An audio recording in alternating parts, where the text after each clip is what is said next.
안녕하세요 여러분, 이인찬 변호사입니다.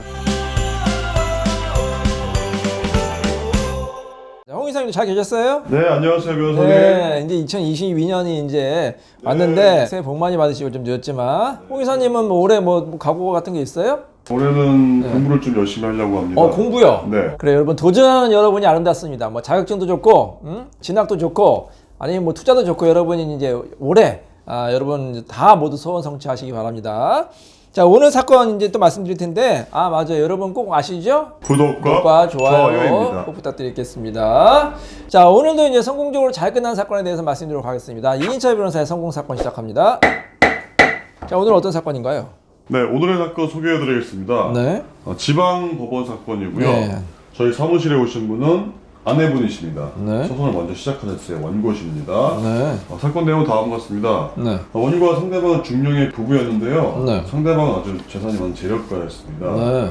근데 이제 여러 가지 문제로 이혼 소송을 제기하려고 하는데 상대방이 자신의 재산을 자녀에게 증여를 해버렸습니다. 그래요? 이렇게 되면 재산 분할을 이혼을 하게 됐을 때 받을 수가 없게 되잖아요. 네. 그래서 이제 이에 대한 이혼 청구와 그 재산을 다시 본인의 재산에 포함시켜라, 상대방 재산에 포함시켜라는 사회행위 시소 소송을 했는데 결과는 잘 나왔습니다. 재산은 네. 잘 받고 네. 좋게 끝난 사건입니다. 네, 자, 이것도 실제 사건입니다. 수원 가정법원의 한 이제 지역 사건이고요. 자, 수원도 굉장히 관할이 넓어요. 원고, 소송대행 법원이 이제 김서현 변호사님 담당한 사건이네요. 자, 이 사건은 이제 이혼이 됐어요. 상대방이 이혼을 원치 않은 것 같았는데 이혼이 됐고, 그 다음에 재산 분할도 꽤 받았어요. 재산 분할도 꽤 받아서, 이 사건은 좀 어느 정도 우리가 이겼느냐, 이렇게 보시면, 여기 보시면 이제 그 소송 비용이라고 있거든요. 홍 이사님 한번 읽어보실래요? 그 5항의 소송 비용. 소송 비용 중 원고와 피고 사이에 생긴 부분의 10%는 원고가, 네. 나머지는 피고 다른 B가 부담하고, 네. 원고와 피고 다른 B 사이에 생긴 부분은 원고가 부담한다. 자, 이거는 무슨 말이냐? 조금 복잡하긴 하죠.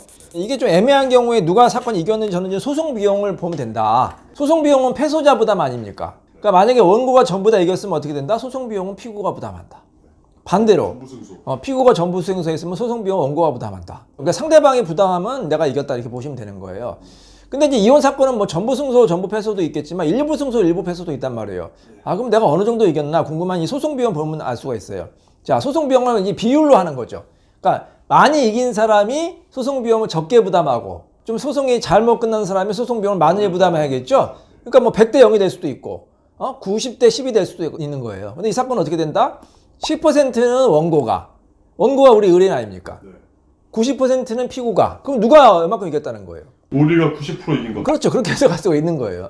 우리가 90% 정도 이겼구나. 그렇게 이제 해석하면 되겠습니다. 그 소송 비용을 누가 부담하느냐에 따라서 이 사건은 누가 얼마큼 승소했느냐를 이제 따질 수가 있습니다. 자, 이 사건은 어떤 사건이냐? 이런 일이 이제 종종 발생할 수가 있어요. 이제 이혼을 하려고 하는데 이제 재산이 있는 사람은 그거를 이제 부인이나 남편한테 주기 싫을 거 아닙니까? 그래서 이제 꼼수를 소위 말하는 꼼수를 쓰는 거죠. 그래서 이 재산을 어떻게 하면 처분할 수 있을까? 빼돌릴 수 있을까? 이제 고민하는데 그 많은 재산을 뭐 모르는 사람한테 뭐 친구라든지 그런 사람한테 주기는 좀 그렇잖아요. 문제가 될 수도 있고. 그래서 생각하기에 자녀한테 주면 되겠구나. 그러니까 평상시에 자기가 좀 좋아하는 자녀, 자녀가 여러 명이 있으면 그 중에 한 명한테 준단 말이에요. 주고 이제 둘이서 이제 소위 말해서 이제 이명계약을 했을 수도 있죠. 야, 내가 너 아들, 딸 너한테 줄 테니까 엄마한테 주기 싫으니까 줄 테니까 나중에 나 다시 돌려줘. 아니면 반반하자. 이렇게 이제 약속하겠죠. 부모 자식 간에. 자, 그런 경우가 종종 있어요. 부부가 이제 그거를 이제 합의해서 자녀 주면 아무 문제 안 되겠죠. 어차피 자녀 줄 거니까 우리 이혼해서도 재산 분할 서로 주고받지 말고 자녀한테 줍시다. 근데 합의가 안 되고 일방적으로 주면 다른 일방 얼마나 황당하겠습니까? 그렇죠. 이 사건이 그 사건이에요. 이제 아내가 재산 분할 청구를 하려고 했더니 이 남편이 재산을 다 자녀한테 증여한 거예요. 부동산도 증여하고 금융유산도 증여하고. 그 아내가 화가 나겠죠. 물론 엉뚱한 제3자한테 주는 것보다는 자기 자식들이니까 좀 덜 화가 나겠죠. 어차피 재산 자녀한테 준다고 생각하기 때문에. 하지만 아내 같은 경우에도 내 몫은 뭐냐. 다 자녀한테 주면 나는 이혼하고 뭐 먹고 사느냐. 이렇게 굉장히 억울할 수가 있단 말이에요. 자, 그럴 경우는 어떻게 하면 될까요, 홍 이사님? 글쎄요, 상대방이랑 합의를 봐야 되나요? 상대방이 합의를 해주겠어요? 뭘 안 해주겠죠. 안 해주겠죠. 이 사건도 그래요. 이거 자녀 준 건데 뭘 합의를 해. 어차피 자녀 줄 건데. 근데 자녀를 상대로 이 사건은 물론 소송을 했지만 그것도 좀 애매한 부분이 있거든요. 예. 자녀한테 소송을 한다는 것도. 몇 가지 방법을 알려드릴게요. 이런 난감한 경우에 몇 가지 방법이 있습니다. 첫 번째는 뭐냐면 사회행위 취소소송이라고 있어요. 들어봤죠? 네. 그건 뭐냐면 이제 IMF 때 이제 많이 이제 문제가 된 그런 법리인데요. 왜 이제 채무자가 이제 채권자한테 막 시달리다 보면은 이제 재산을 빼돌리는 경우가 있어요. 그래서 뭐 자녀한테 주거나 뭐 친구나 친척한테 이제 재산을 빼돌리는 경우가 있어요. 그럼 채권자는 황당하잖아요. 재산을 이제 빼돌리면은 그걸 나중에 이제 이행 집행받기 어렵기 때문에 이거 어떻게 해야 되느냐. 그래서 이제 법이 이제 있는데 우리 민법에 보면 채권자 취소권이라는 규정이 있어요. 그래서 채권자는 채무자의 그런 그 은닉행위, 처분행위, 빼돌리는 행위를 취소해서 원상복구시키는 거예요. 다시 채무자 앞으로 돌려놓는 거죠. 그러면 원상복구한 다음에 다시 이제 판결만 받아가지고 집행을 할 수가 있잖아요. 그거를 채권자 취소권 제도를, 사행인 취소권 제도를 이 이혼법에도 이제 적용을 한 거예요. 준용을 한 거죠. 그래서 그 이혼, 가사법에 이제 다 민법이긴 한데 이제 그 채권자 취소권은 민법에 이제 채권자 편에 있고 채권 채무 편에 있고 이 이혼 편에는 이제 그 민법인데 뒤에 조항이 있거든요. 거기에도 이제 준용이 되는 거예요. 규정이 있어요. 그래서 이혼의 경우에도 상대방이 재산을 은닉하거나 빼돌릴 경우에는 원상 회복할 수 있다. 그게 이제 사행위 취소권이에요. 가정법원에서 이제 할 수가 있죠. 자, 근데 많은 사건에서 그래요. 이 사행위 취소 소송은 쉬운 게 아니에요. 굉장히 복잡합니다. 요건이 많아요. 그래서 뭐 채무자가 자신의 유일한 재산을 처분해야 되고 그걸로 인해서 채권자가 이제 어떤 해를 입어야 되고 그걸 다 또 채권자가 입증을 해야 되는데 굉장히 복잡하거든요. 그거 어떻게 다 입증하겠습니까? 채무자가 그거를 고의적으로 은닉하고 또 그걸로 인해서 무자력이 생겨가지고 채권자에게 해가 발생했다는 거를 입증해야 되는 게 굉장히 어려워요. 그래서 굉장히 복잡한 사건입니다. 이기기 굉장히 어려워요. 그리고 더욱이 어려운 건 이혼 사건에서 더 인정을 안 해요. 일반 채권자의 채권자 취소권도 굉장히 까다롭고 인정하기 어려운데 유독 이상하게 이혼 사건 같은 경우에는 이 채권자 취소권을 잘 인정을 안 해줘요, 법원에서. 그게 좀 아쉽긴 해요. 왜냐하면 똑같은 채권자 취소권 법리를 똑같이 적용해야지 왜 이렇게 이혼 사건에서는 까다롭게 인정하느냐. 그래서 웬만하면 인정 안 해줘요.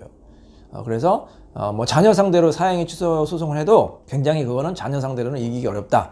그럼 어떻게 해야 되느냐? 남편 상대로만 이제 재산분할 청구해야 되는데 문제는 뭐냐면 판결을 받아도 남편이 이행을 안 하면 굉장히 곤란한 경우에 처할 수가 있단 말이에요. 왜냐하면 이미 자녀 앞으로 이제 재산을 빼돌렸기 때문에 판결만 받아도 집행이 어렵다. 자, 그럼 어떻게 하는 게 좋을까요? 가장 좋은 거는 뭐냐면 가압류나 가처분 하는 거예요. 상대방이 재산을 빼돌릴 것 같다 그럼 가압류 가처분을 하는 거예요. 아예 시작하기 전에. 근데 이제 상대방이 이제 그냥 쥐도새도 모르게 그냥 은닉하잖아요. 뭐 이혼 생각하기 전에 상대방이 먼저 이제 재산을 빼돌려서 이미 빼돌리면은 재산이 이미 처분된 다음에는 가압류나 가처분을 할 수가 없거든요. 힘들거든요. 그래서 상대방이 재산을 빼돌리기 전에 가압류 가처분을 하는 게 좋지만 상대방이 그거보다 빨리 만약에 재산을 처분했으면 가압류 가처분은 어렵고 사행위 취소를 해야 된다. 자, 근데 사행위 취소를 해도 이게 뭐 판결을 받기 어렵다. 상대방이 안 준다. 그러면 마지막 방법은 뭐가 있을까요? 법료는 민사가 안 되면 형사로 고소하는 방법이 있어요. 자, 이 경우에 최후의 방법이 형사 고소하는 거예요. 남편이나 아내를. 무슨 죄로? 강제집행 면탈죄라는 게 있습니다. 상대방이 이렇게 뭐 이혼 사건이라든지 민사 사건에서 어떤 채권자의 그런 집행을 피하기 위해서 아니면 집행이 염려가 되는 상황에서 재산을 은닉하거나 빼돌리면은 강제집행 면탈자가 될 수 있기 때문에 형사 고소하는 방법이 있는데 그것도 쉬운 게 아니에요. 경찰이나 이제 검찰에 고소를 해도 가족 간에 특히 뭐 자녀 증거를 이걸 뭐 강제집행으로 해야 되느냐. 그래서 이제 불기소가 되는 경우가 또 많거든요. 그래서 최후의 방법이긴 한데 굉장히 좀 까다롭다. 그래서 좀 저는 이게 좀 법이 바뀌어야 될 것 같아. 아니, 이 실무의 태도가 바뀌어야 될 것 같아. 이 채권자들이 너무 진짜 억울한 경우가 많거든요. 민사사건이건 이혼사건이건 상대방의 재산을 다 은닉하고 빼돌린단 말이에요. 근데 그거 뒤늦게 사행위 소송하거나 형사 고소해도 권리구제가 어려우면 채권자는 누구한테 하소연합니까? 판결만 받아봐야 하고 상대방 이행 안 하면 완전히 판결문은 그냥 종이 쪼가리에 불과하잖아요. 그래서 우리 실무에서 이 채권자 취소권, 그 다음에 이제 강제집행 면탈죄는 좀 폭넓게 인정했으면 좋겠습니다. 근데 다행히 이 사건은 잘 해결이 됐죠? 잘 해결이 돼서 이제 자녀가 이제 어쨌든 어머니한테 좀 미안한 마음에 그래도 자녀가 굉장히 좀 양심적이었던 분인 것 같아요. 자녀가 이제 내가 좀 어머니한테 잘못했구나. 자녀도 굉장히 좀 난감했겠죠? 아버지가 자신 앞으로 재산을 줬는데 그거 사실 어머니의 몫이 절반인데 다 그걸 또 내가 가지면 또 어머니한테 굉장히 죄송스럽잖아요. 그래서 다행히 또 자녀분 착한 분 같아요. 자녀분이 나중에 어머니한테 재산을 주기로 한 그런 잘 끝난 사건이라고 볼 수 있겠습니다. 자, 여러분 아시겠죠? 반드시 소송은 가장 중요한 것은 뭐다? 미리미리 준비하는 겁니다. 그래서 상대방이 재산을 빼돌릴 것 같으면 미리미리 가압류나 가처분하시고 만약에 상대방이 재산을 빼돌렸다 그럼 빨리 뭐 사행이라든지 뭐 형사고소 아니면 전문가의 도움을 받아가지고 권리구제를 신속히 받으시기 바랍니다. 자, 이인철 변호사의 성공사건 여기서 마치도록 하겠습니다. 감사합니다.